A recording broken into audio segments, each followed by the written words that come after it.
woke up pissed off and said, let's hold a protest. Heather Graham of Reynoldsburg is angry.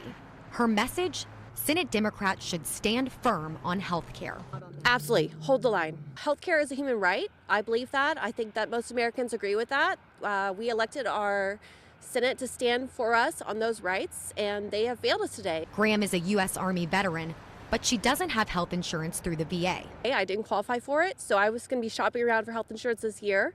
Can't afford it, and I think a lot of people are going to be in the same boat. The Kaiser Family Foundation says up to 22 million Americans could see premiums more than double if Affordable Care Act subsidies expire, like the nearly 600,000 Ohioans who used the marketplace last year. And the Health Policy Institute of Ohio estimates 140,000 Ohioans could drop their coverage entirely without the credits to offset the cost. Whether it's veterans, whether it's people who are on that income spectrum where you don't qualify for Medicaid, they've got to do better for us. We deserve health care. Graham, frustrated that Senate Democrats struck a deal to end the shutdown, while the fate of those subsidies remains uncertain. We want the shutdown to end. I do understand the concern of Americans with SNAP benefits and feeding Americans.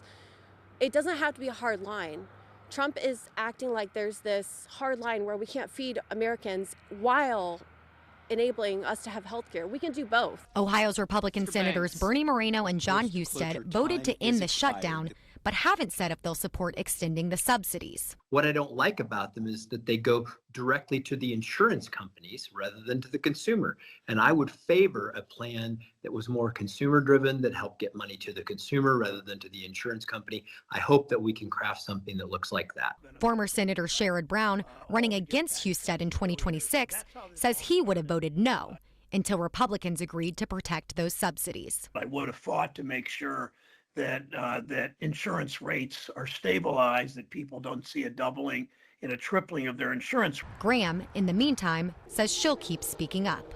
We understand what this is costing people, but the long-term results of this are not worth what they're giving up today. It's not worth it.